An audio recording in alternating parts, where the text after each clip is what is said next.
Praise the Lord. எல்லாரும் எப்படி இருக்கீங்க? நல்லா இருக்கீங்களா? எல்லாரும் நல்லா இருப்பீங்கன்னு சொல்லி ஆண்டவருக்குள்ள விசுவாசிக்கிறேன். இன்றைய வேளையில எல்லாருக்கும் என் அன்பின் வாழ்த்துக்கள்.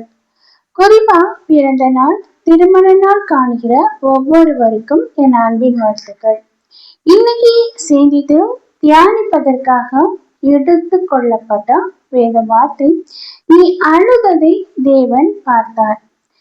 பிரியமானவர்களே, வாழ்க்கையில எண்ணிய காரியங்கள் நடக்கல, இல்லைன்னா தோல்வி மேல தோல்வி, அடுத்தவர்களால மதிக்காம புறந்தள்ளப்பட்டு வேதனை, வியாதியை குறிச்ச கவலை, இல்லைன்னா ஏதோ ஒரு நஷ்டம் ஏற்பட்டு அதன் நிமித்தமாக கவலை, இப்படி ஏதோ ஒரு கவலை, பிள்ளைகளை குறிச்ச கவலை, குடிக்கிற கணவனை குறிச்ச கவலை, எந்த கவலையும் நினைச்சு நீங்க அழுறத தேவன் அறிஞ்சிட்டு இருக்கிறாரு. நம்மளவங்க ஏமாத்திட்டு போயிட்டாங்க அப்படிங்கிற ஒரு கவலை, பணம் கடன்கள் நிமித்தமாக கவலை, இப்படி ஏதோ ஒரு காரியங்களுக்காக நித்தமும் நீங்க அழுதுட்டு இருக்கீங்கல்ல, நீங்க அழுதது ஆண்டவர் காண்கிறார், கண்டார். ஆமென், ஹல்லேலூயா. அவர் ஒரு காண்கிற தேவனா இருக்கிறாரு. நம்ம நினைக்கலாம் ஆண்டவர் நம்ம செய்கிற செயல பார்க்கல, நம்ம எண்ணுகிற அந்த யோசனையே அறியல, என்னுடைய வாழ்க்கையில இவ்வளவு கஷ்டம் இருக்கு, இவ்வளவு வேதனை இருக்கு, நான் எனி டைம் அழுதுட்டே தானே இருக்கிறேன், ஆண்டவர் என்னுடைய அழுகைய அறிஞ்சிருக்கிறாரா அப்படின்னு சொல்லி எல்லாம் நம்ம சூழ்ந்திருக்கிற அந்த சூழ்நிலைய பார்த்து நம்ம ஆண்டவர் சமூகத்திலே யோசிக்கிறது உண்டு. பாருங்க, நம்ம வடிக்கிற கண்ணீரை மனுஷன் பார்க்க மாட்டாங்க, ஆனா ஆண்டவராகி இயேசு கிறிஸ்து நம்ம வடிக்கிற கண்ணீரை அடிக்கிற தேவனா இருக்கிறாரு. நம்ம அழுகையை காண்கிற தேவனா இருக்கிறாரு. மனுஷன் முகத்தை பார்க்கிறான், ஆனா ஆண்டவராகி இயேசு கிறிஸ்து நம்ம உள் இருதயங்களை ஆராய்ந்து அறிகிற தேவன். நம்ம அழுகிற கண்ணீர் அவர் அறிஞ்சுதான் இருக்கிறாரு. நம்ம பகல பாருங்க, நிறைய பேர் என்னன்னா நல்லா சிரிச்சு சகஜமா பேசி சந்தோஷமா இருக்கிற மாதிரி காணிப்பாங்க. ஆனா ராத்திரி வேளையில பாருங்க, படுத்த அந்த படுக்கையில இருந்து அந்த நாள்ல நடந்த கசப்பான அனுபவங்களை யோசிச்சுட்டு, இல்லைன்னா அவங்க வாழ்க்கையில நடந்த கசப்பான அனுபவங்கள், எதிர்பார்த்த காரியங்கள் எதுவுமே நடக்கலையே, வியாதியை குறிச்ச ஒரு பயம் கூட, இப்படி ஏதோ ஒரு நிகழ்வுகளை யோசித்து கண்கள்ல கண்ணீர் வடிச்சிட்டு நீங்க அழுது கொண்டு இருக்கீங்களா? பண கஷ்டத்தை குறிச்சு நீங்க அழுறீங்களா? இந்த கடன் சுமையை நான் எப்படி அடைப்பேன், இந்த கடன் நான் என்னைக்கு விடுதலை ஆவேன் அப்படின்னு சொல்லி அழுறீங்களா? இல்லைன்னா மது பாவத்திற்கு அடிக்ட் ஆகி உங்க மனசுல உங்க வாழ்க்கையே எல்லாம் நிம்மதியே இல்லாம நிம்மதியை கொடுக்காத கணவனை குறிச்சு நீங்க அழுதுட்டு இருக்கீங்களா? இப்படி ஏதோ ஒரு கவலை குறிச்சு நீங்க அழுறீங்கல்ல, அந்த அழுகைய ஆண்டவர் அறியல அப்படின்னு சொல்லி யோசிக்கவே யோசிக்காதீங்க.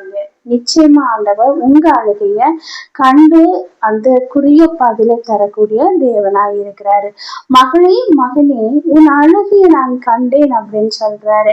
நம்ம வாழ்க்கையில இருக்கிற நீங்க நம்ம செயல்கள், அதாவது நம்ம நன்மை செய்கிறதையும் ஆண்டவர் அறிகிறாரு, அதே போல பாவங்கள் செய்கிறது, தீமைகள் செய்கிறது எல்லாம் ஆண்டவர் அறிஞ்சுதான் இருக்கிறார். ஆண்டவர் நம்மை காண்கிற தேவனாய் இருக்கிறாரு. நம்ம அழுத நேரங்கள்ல நம்ம கண்ணீரை துடைக்க ஒரு மனிதனாக சில டைம் செயல்படுறாரு. பாருங்க, நம்ம ஒரு நிகழ்வு ஏற்படுது, அதை குறிச்சு நம்ம அழுதுட்டு இருக்கோம் அப்படின்னா, நமக்கு முன்பின் தெரியாத ஏதோ ஒரு நபர் நமக்கு ஆறுதல் படுத்துறது மாதிரி பேசுவாங்க. இது ஆண்டவர் அந்த மனிதர்கள் மூலம் செயலாற்றுகிற ஒரு நிகழ்வு. பாருங்க, இன்னைக்கு பைபிள்ல ஒரு அழகான நிகழ்வுகளை பார்க்கலாம். பாருங்க, தேவாலயத்துல எல்லாரும் ஆண்டவருக்கு காணிக்கை கொடுக்குறாங்க. ஆனா அவங்க பெரிய பெரிய பணக்காரங்களா இருக்கிறாங்க, பண வசதி நிறைஞ்சவங்களா இருக்காங்க. ஆனா ஒரு விதவை பெண் தனக்கிட்ட இருக்கிற கொஞ்சம் காசையும் மனசார ஆண்டவருக்குன்னு கொடுக்குறார்.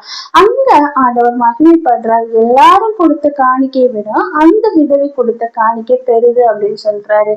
ஏன்னா இந்த பணக்காரங்களுக்கு அதிக அளவு காசு இருக்கும், அவன் கொடுக்கலாம். ஆனா ஒரு விதவை, ஒரு கணவனை இழந்த ஒரு விதவை, ஒரு கஷ்டத்தின் மத்தியில வாழ்ந்துட்டு இருக்கிற விதவை தன்கிட்ட இருக்கிற கொஞ்சம் காசுகிற ஆண்டவருக்கு மனதார ஒரு அன்போட, ஒரு நம்பிக்கையோட, ஒரு பாசத்தோட அதை கொடுக்குறாங்க. அப்போ எல்லாரும் கொடுத்த காசை விட இந்த விதவை கொடுத்த காசு மதிப்பு மிகுந்ததா மாறுது.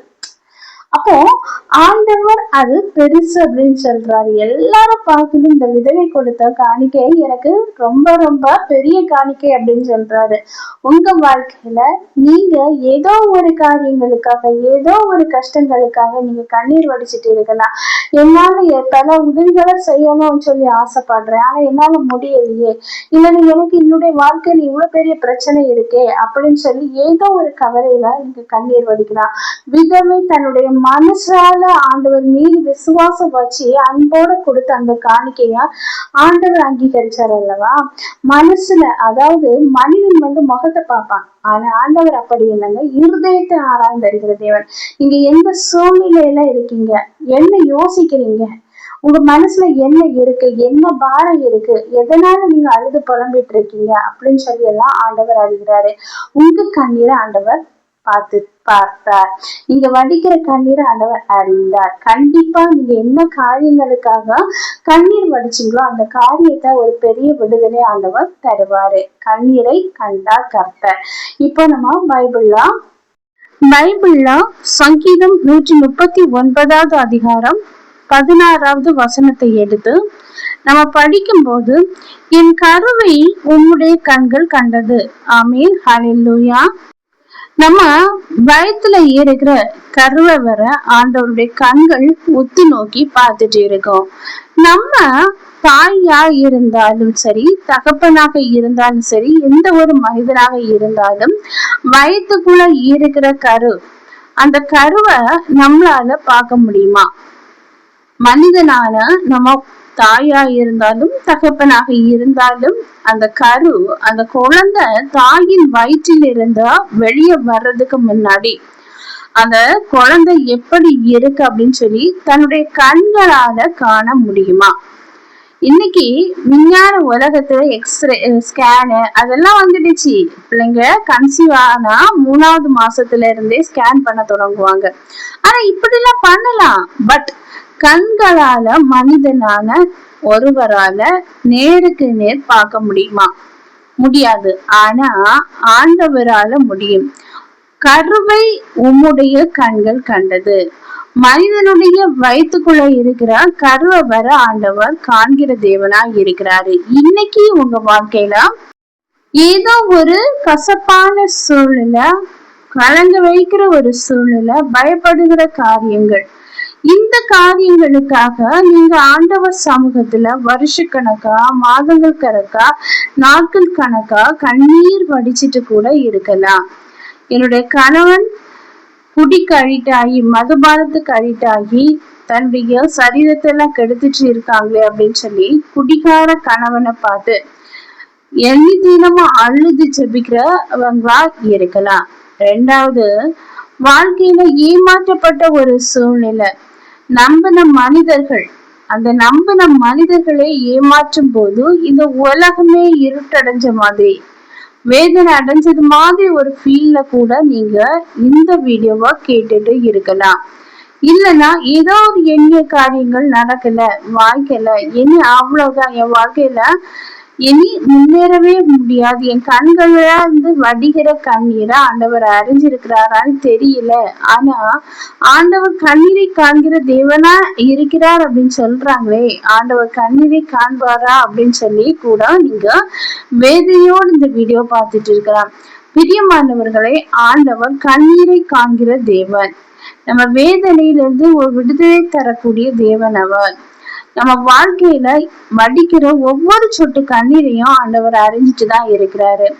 வாழ்க்கையில இருக்கிற கண்ணீர்கள் நிச்சயமாக மாறும். ஆண்டவர் சமூகத்துல உங்களுக்கு தேவையான அனைத்து காரியங்களையும் தெரியப்படுத்தி அவருடைய கர்த்தரின் விருப்பத்தின்படி நம்முடைய பாவங்களுக்கு மனம் திரும்பி ஆண்டவருடைய நோக்கத்துக்கு நம்ம ஒப்பு கொடுக்கும் போது நிச்சயமா நம்முடைய வாழ்க்கையில என்ன காரியங்களுக்காக நம்ம கண்ணீர் வடிச்சோமோ, வேதனை இருந்தோமோ, அந்த காரியத்தை ஆண்டவர் வாய்க்க செய்வாரு. நிச்சயமா கர்த்தர் உங்க வாழ்க்கையில அற்புதம் செய்வாரு. கர்த்தர் தாமே இவ்வார்த்தைகளை ஆசீர்வதிப்பாராக. ஆமென், ஆமென், ஹல்லேலூயா.